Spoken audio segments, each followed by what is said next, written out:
Businessman ਹੀ ਅੱਗੇ ਲਿਆਂਦਾ ਫੇ ਉਹ ਕਰਨ ਸਾਰੇ ਬਿਜ਼ਨਸਮੈਨ ਹੁੰਦੇ ਆ। ਇੱਕ ਮਿੰਟ ਉਹ ਕਰਨ ਤੇ ਚੋਰ ਚੱਕਰ ਆ, ਇਹ ਕਰਨ ਤੇ ਹਾਜੀ ਆ ਕਿਉਂ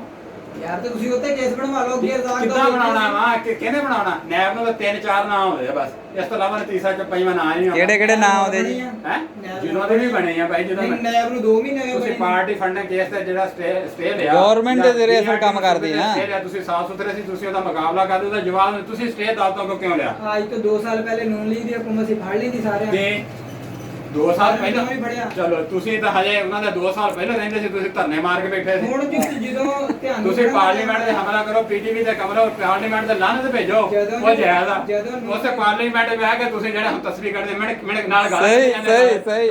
ਕਿਉਂ ਵਜ੍ਹਾ ਦੱਸੋ ਕਿਸੇ ਵੀ ਇਮਾਰਤ ਦੀ ਕੋਈ ਵਕਤ ਨਹੀਂ ਹੁੰਦੀ ਉਹਦੇ ਅੰਦਰ ਬਹਿਣ ਵਾਲਾ ਉਹਦੀ ਇੱਜ਼ਤ ਬਣਾਉਂਦਾ ਤੇ ਉਹਦੇ ਅੰਦਰ ਬਹਿਣ ਅੱਛਾ ਵਾਲਾ ਹੁਣ ਇੱਕ ਮਿੰਟ ਉਹਨੂੰ ਲਾਹਨਤ ਭੇਜ ਦਿਓ ਫਿਰ ਉਹਦੇ ਵਿੱਚ ਬਹਿ ਜਾਓ ਉਹਦੇ ਅੰਦਰ ਬਹਿਣ ਵਾਲੇ ਦੇ ਕਰਤੂਤ ਉਹ ਸੀ ਹੁਣ ਵੀ ਇੱਕ ਬੰਦੇ ਨੇ ਲਾਹਨਤ ਭੇਜੀ ਹੁਣ ਵੀ ਇੱਕ ਬੰਦੇ ਨੇ ਲਾਹਨਤ ਭੇਜੀ ਵਿੱਚ ਖੜਾ ਹੋ ਕੇ ਵਜ਼ੀਰ ਕਾਨੂੰਨ ਹੈ ਇਹ ਆਹੀ ਐਸੇ ਹੁਕੂਮਤ ਦਾ ਵਜ਼ੀਰ ਕਾਨੂੰਨ ਹਾਂ ਤੇ ਉਹ ਨਹੀਂ ਹੁਣ ਭੇਜ ਹੋ ਗਈ ਹੈ ਜਿਹੜਾ ਅੱਗੇ ਕੰਮ ਕਰਨ ਦਿਆ ਸੀ ਫਿਰ ਚ ਬਹਿਣਾ ਕਾਹਤੋਂ ਜਦੋਂ ਲਾਹਨਤ ਭੇਜਣੀ ਆ ਲਾਹਨਤ ਵਾਲੀ ਜਗ੍ਹਾ ਬਹਿਣਾ ਕਿਉਂ ਉਹ ਤੇ ਚੋਰ ਚੱਕਰ ਆ ਗਲਤ ਆ ਨਾ ਉਹ ਝੂਠੇ ਆ ਠੱਗ ਫਰਾਡ ਆ ਲਾਹਨਤ ਹੀ ਆ ਕੰਮ ਲਾਹਨਤ ਇਹਨਾਂ ਤੇ ਕਾਹਤੋਂ ਲਾਹਨਤ ਭੇਜਦੇ ਆ ਯਾਰ ਕੰਮ ਲਾਹਨਤ ਵਾਲੇ ਕਰਨੇ ਤਾਂ ਲਾਹਨਤ ਚਲੋ ਤੁਸੀਂ 25% ਕਿਉਂ ਬੁੱਕਤ ਰਹਿ ਗਈ ਤੁਹਾਡੀ 2 ਸਾਲਾਂ ਚਲੋ ਦੱਸੋ ਬਾਕੀ ਇਸ ਗੱਲ ਦਾ ਜਵਾਬ ਮੀਡੀਆ ਦੇ ਸਰਵੇ ਸਾਰੇ ਨਕਾਮ ਹੁੰਦੇ ਹਾਂ ਮੀਡੀਆ ਗਲਤ ਆ ਜਿਹੜਾ ਤੁਹਾਡੀ ਨਹੀਂ ਜਦੋਂ ਤੁਹਾਨੂੰ ਉੱਪਰ ਲੈ ਕੇ ਜਾਵੇ ਤੇ ਬਿਲਕੁਲ ਬਿਹਤਰੀਨ ਆ ਤੇ ਜਦੋਂ ਕੋਈ ਨਾਕਾਮ ਕਹਿ ਦੇਵੇ ਲਓ ਜੀ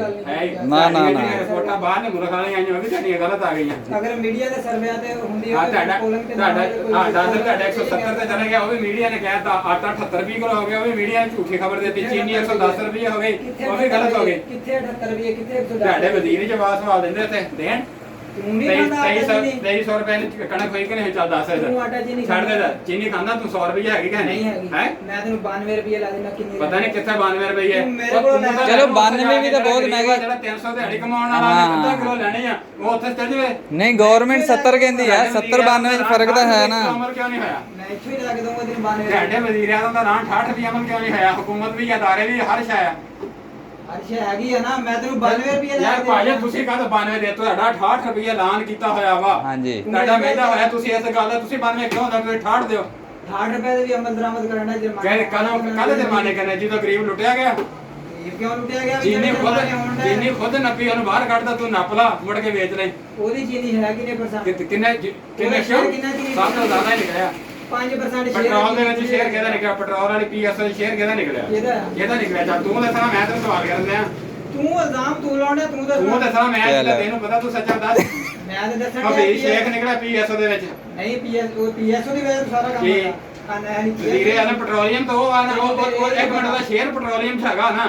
ਤੈਨੂੰ ਤੇ ਇਹ ਨਹੀਂ ਪਤਾ ਵੀ ਕਿਹਦੀ ਨਾਹਰੀ ਦੀ ਵਜ੍ਹਾ ਤੋਂ ਸਾਰਾ ਕੁਝ ਹੈਰਾਨ ਹੋਇਆ ਪੀਐਸਓ ਨੇ ਤਾਂ ਬੰਦ ਹੀ ਨਹੀਂ ਕੀਤਾ ਨਵਾਜ਼ ਸ਼ਰੀਫ ਦੀ ਵਜ੍ਹਾ ਤੋਂ ਹੋਇਆ ਨਵਾਜ਼ ਪੀਐਸਓ ਨੇ ਤਾਂ ਉਦੋਂ ਨਵਾਜ਼ ਸ਼ਰੀਫ ਬਿਜਲੀ ਜੇਬ ਚ ਪਾ ਕੇ ਲੈ ਗਿਆ ਆਟਾ ਜੇਬ ਚ ਪਾ ਕੇ ਲੈ ਗਿਆ ਚੀਨੀ ਜੇਬ ਚ ਪਾ ਕੇ ਲੈ ਗਿਆ ਇਹੀ ਆ ਨਾ ਪੈਟਰੋਲ ਵੀ ਤਾਂ ਡਿਨਰ ਵੀ ਲੈ ਗਿਆ ਆ 7 ਰੁਪਏ ਦੀ ਹੁਣ ਪੱਟੀ ਚੱਲਦੀ ਪਈ ਆ ਇਹ ਆਟਾ ਵੀ ਮਿਲਣ ਡਿਆ ਇਹ ਕੀ ਮਿਲਦਾ ਪਿਆ ਯਾਰ ਸਾਰਾ ਕੁਝ ਇੱਥੇ ਮਿਲਣ ਤੁਸੀਂ ਇੱਕ ਮਿੰਟ ਮੇਰੀ ਗੱਲ ਸੁਣੋ ਤੈਨੂੰ ਕਿੰਨਾ ਆਟਾ ਚਾਹੀਦਾ ਮੈਂ ਤੂੰ ਛੱਡ ਮੈਨੂੰ ਕਾਹਦਾ ਚਾਹੀਦਾ ਹੈਗਾ ਤੁਸੀਂ ਉਹਨਾਂ ਨੂੰ ਦੋ ਜਿਹੜੇ ਤੁਹਾਡੇ ਕੋਲ ਮੀਡੀਆ ਬਹਿ ਕੇ ਸਵਾਲ ਕਰਦੇ ਜਵਾਬ ਦਿਓ ਉੱਥੇ ਤੁਹਾਡੇ ਵਜ਼ੀਰ ਕਹਿੰਦੇ ਉਹਨਾਂ ਨੂੰ ਪੁੱਛੋ ਨਾ ਉਹ ਚੀਨੀ ਭਾਈ ਜਾਨ ਇੱਕ ਮਿੰਟ ਮੈਂ ਖਾਂਦਾ ਯਾਰ ਇਹਦੀ ਗੱਲ ਨਹੀਂ ਕਿ ਜਿਹੜੇ ਇਲਾਕੇ ਨਹੀਂ ਮਿਲਣ ਡਿਆ ਨਹੀਂ ਹੈ ਨਾ ਤੁਹਾਡੇ ਵਜ਼ੀਰ ਨੂੰ ਸਵਾਲ ਕਰੋ 100 ਰੁਪਏ ਕਿਉਂ ਹੋ ਗਏ ਨਵਾਜ਼ ਸ਼ਰੀਫ ਚੋਰ ਉਹ ਬਿਜਲੀ 8 ਰੁਪਏ ਯੂਨਿਟ ਤੇ 20 ਰੁਪਏ ਹੋ ਗਈ ਨਵਾਜ਼ ਸ਼ਰੀਫ ਚੋਰ ਉਹ ਪੈਟਰੋਲ 60 ਰੁਪਏ ਸੀਗਾ 120 ਹੋ ਗਿਆ ਨਵਾਜ਼ ਸ਼ਰੀਫ ਚੋਰ ਇਸ ਤੋਂ ਇਲਾਵਾ ਤੁਹਾਨੂੰ ਗੱਲ ਕੀ ਆ ਸਾਡੇ ਕਦੋਂ ਸੀ ਹੈਗਾ ਸੀ ਨਵਾਜ਼ ਸ਼ਰੀਫ ਦੌਰ ਜਿਹੜਾ ਵੀ ਦੌਰ ਹੋਗਾ ਨਵਾਜ਼ ਸ਼ਰੀਫ ਦੌਰ ਚ ਹਾਂ ਹੈ ਯਾਰ ਜਿਹੜੀ ਵੀ ਡੇਟ ਹੋਊਗੀ ਤੂੰ ਸਾਬਤ ਕਰਾ ਨਾ ਨਿਕਲਣਾ ਭਾਈ 60 ਸੀ ਤੇ 64 ਸੀਗਾ ਮੈਂ ਜਦੋਂ ਕੰਮ ਸਿੱਖਦਾ ਸੀ ਨਾ ਮੈਂ 35 ਰੁਪਏ ਦਾ ਪੈਟਰੋਲ 35 34 ਰੁਪਏ ਦਾ ਪਵਾ ਕੇ ਆਉਂਦਾ ਸੀ ਤੋਂ ਅੱਧਾ ਲੀਟਰ ਕਿਹੜੇ ਦੌਰ ਚ ਯਾਰ ਅੱਜ ਤੋਂ ਕਮ ਸੇ ਕਮ 3-4 ਸਾਲ ਪਹਿਲੇ ਮੈਨੂੰ ਕੰਮ ਸਿੱਖੇ 4 ਸਾਲ ਹੋਇਆ ਹੈ 4 ਸਾਲਾਂ ਬਾਅਦ ਇੱਥੇ ਜਦੋਂ ਆਇਆ ਨਾ ਨਵਾਂ 60 ਰੁਪਏ ਭਾਜੀ ਨੇ ਖੁਦ ਪਵਾਇਆ ਇੱਕ ਮਿੰਟ ਮੈਂ ਤੈਨੂੰ ਹੁਣ ਵੀਡੀਓ ਬਣਦੀ ਪਈ ਆ ਨਾ ਬਿਲਕੁਲ ਬਣਦੀ ਵੀ ਕੋਈ ਬੰਦਾ ਗੱਲ ਤੋਂ ਭੱਜ ਨਹੀਂ ਸਕੇਗਾ ਚੋਰ ਆ ਭਾਈ ਉਹ ਚੋਰ ਆ ਉਹ ਡਾਕੂ ਆ ਉਹ ਚੋਰ ਆ ਡਾਕੂ ਆ ਉਹਨਾਂ ਨੇ ਨਾ ਲੋਕ ਬੇਰੋਜ਼ਗਾਰ ਕੀਤੇ ਸੀ ਨਾ ਲੋਕਾਂ ਦੇ ਸਿਆਸੀ ਇੰਤਕਾਮ ਜਾ ਕੇ ਦੁਕਾਨਾਂ ਘਰ ਢਾਏ ਸੀਗੇ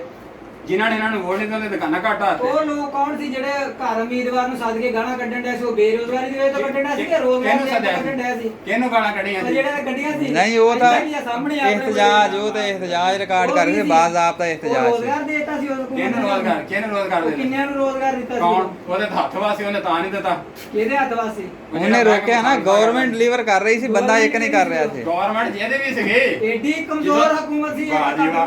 ਨਾ ਬਈ ਨਾ, ਇਹ ਤਾਂ ਗੱਲ ਹੁਕੂਮਤ ਦੇਖ ਲਓ। ਏਡੀ ਕਮਜ਼ੋਰ ਉਹ ਹਕੂਮਤ ਭਾਈ ਹੈ, ਤਾਕਤ ਵਾਲੀ ਹੁਕੂਮਤ ਦੇਖ ਅੱਛਾ। ਲਓ। 50 ਵਾਲੇ ਚੀਨੀ 110 ਚ ਵੇਚ ਕੇ ਕਹਿੰਦੇ ਮੁਲਕ ਤੇ ਕਰਦਾ ਬਹੁਤ ਅੱਛਾ ਵਧੀਆ। ਯਾਰ, ਅੱਗੇ 50 ਵਾਲਾ ਤੁਸੀਂ 60 ਵਾਲਾ ਪੈਟਰੋਲ 120 ਰੁਪਏ ਵੇਚਿਆ, ਕਰਜ਼ਾ ਫੇਰ ਚੜ ਰਿਹਾ। 120 ਰੁਪਏ ਤੋਂ ਲਾ ਕੇ ਤੁਸੀਂ 250 ਨੂੰ ਵੇਚਿਆ। ਮੁਲਕ ਦਾ ਕਰਜ਼ਾ ਫੇਰ ਤੁਸੀਂ ਕਾਹਦੇ ਵਾਸਤੇ ਮਹਿੰਗਾਈ ਕਿਉਂ ਕੀਤੀ ਹੈ? ਤੁਸੀਂ ਅਗਰ ਕਰਜ਼ਾ ਲਿਆ ਤਾਂ ਜਿਹੜੀਆਂ ਨਾ ਸਾਰੀਆਂ ਤੇਰੀਆਂ ਗੱਲਾਂ ਹਕੀਕਤ ਤੋਂ ਮਬਨੀ ਨਹੀਂ ਕੌਣ? ਹਟ ਨਾ ਗਈਆਂ। ਨਾ ਨਾ ਨਾ ਨਾ ਅਗਰ ਕੋਈ ਬੰਦਾ ਬੇਰੋਜ਼ਗਾਰ ਆ ਮੇਰੇ ਕੋਲ ਲੈ ਗਿਆ, ਮੈਂ ਰੋਜ਼ਗਾਰ ਤੇ ਲਵਾਉਂਗਾ ਉਹਨੂੰ। ਗੱਲਾਂ ਹੀ ਆ। ਮੈਂ ਉਹ ਦੇਖਦਾ ਤਾਂ ਕਿਤੇ ਤੁਸੀਂ ਕਰੋੜ ਨੌਕਰੀ ਅੱਛਾ ਸਰ, ਦੇ ਇੱਕ ਇੱਧਰ ਦੇਖੋ ਜਨਾਬ, ਇੱਕ ਬ੍ਰੇਕ ਚੀਨੀ ਬ੍ਰੇਕ